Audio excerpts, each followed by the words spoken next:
Statistique à deux variables, on va parler de la régression linéaire. Donc on va partir d'un exemple, les années et puis le nombre d'abonnés en fonction des années. Donc la question qu'on va se poser, c'est de savoir s'il y a une relation entre les années et le nombre d'abonnés. Si oui, alors quelle est cette relation? Donc pour avoir une petite idée, la méthode la plus simple, c'est de faire un nuage de points. Donc on va, à partir d'un tableur en l'occurrence, on peut le faire à partir d'une feuille de papier millimétrée, on va placer ces points et on va constater qu'ils ont une forme presque linéaire. Hein, c'est pas complètement linéaire, mais ça peut suffire pour ce qu'on veut en faire par la suite. Donc puisqu'on a une forme linéaire, eh bien, on peut trouver l'équation d'une droite qui passe par l'ensemble de ces points. Hein. Il ne passe pas exactement par les points, mais presque. Cette équation de droite, on la trouve grâce au tableur en l'occurrence, mais on verra par la suite comment on la trouve autrement qu'avec un tableur, c'est-à-dire avec une calculatrice. Le calcul à la main étant un peu difficile. Donc on a ce nuage de points, mais ça sert à quoi, vous allez me dire? Ben, ça sert à faire des prévisions, ça sert à savoir ce qui va se passer en 2015 par exemple. En 2015, combien je vais avoir d'abonnés? Vous comprenez l'intérêt économique de ce calcul. Donc on a trouvé l'équation de la droite avec le tableur, on va remplacer x par 2015, et on va obtenir 5365,5. Le calcul n'est pas compliqué, je vous le laisse vérifier. Donc d'après ce modèle, le nombre d'abonnés sera de 5366 en 2015. On peut faire l'inverse. On peut aussi prévoir en quelle année le nombre d'abonnés dépassera les 8000 personnes, par exemple. Hein, je prends 8000 au hasard, ça peut être 9000, etc. Donc là, on va résoudre l'inéquation 797,7x moins 1 602 000 supérieur à 8000. On fait passer de l'autre côté du signe d'inégalité, et puis on divise par 797,7, on obtient 2018,3. Donc si on arrondit, hein, 2019, on dépasse hein, l'année, en 2019, on aura dépassé 8000 abonnés. Encore une fois, hein, d'après ce modèle. Alors, est-ce que j'ai besoin de vous convaincre? Oui, parce qu'il faut que je vous montre comment on trouve l'équation de la droite. Existe-t-il un mode autre que linéaire? Dois-je tracer le nuage de points pour savoir si la forme est linéaire? Et puis, comment vous pouvez être sûr que ce modèle va fonctionner encore les années suivantes?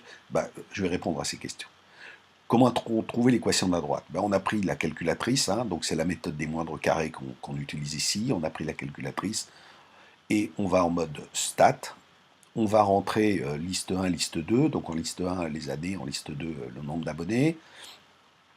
On va après sur calque, et puis on va choisir reg, donc comme régression, et on va demander à la machine de calculer suivant le modèle linéaire, donc le x ici.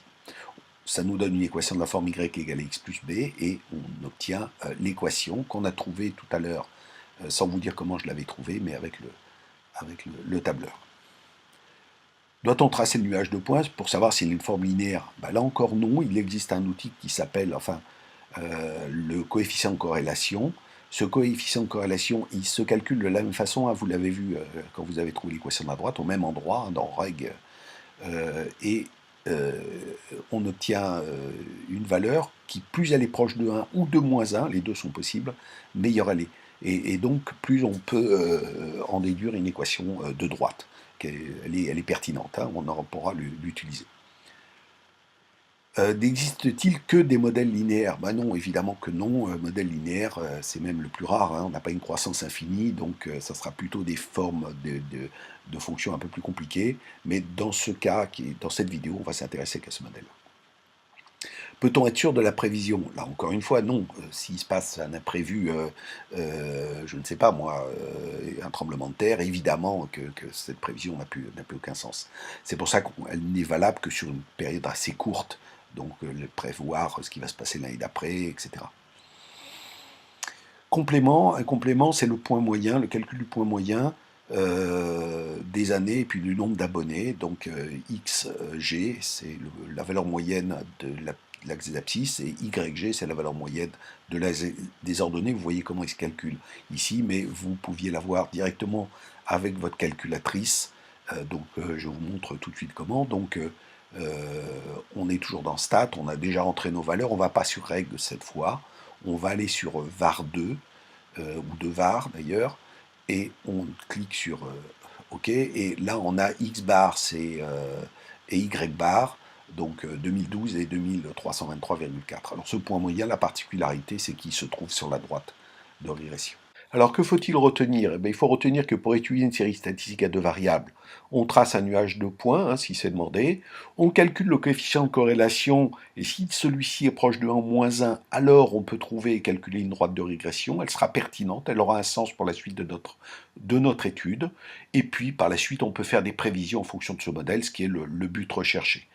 Voilà, je vous invite à regarder cette vidéo autant de fois que nécessaire, à essayer avec votre calculatrice de refaire les calculs.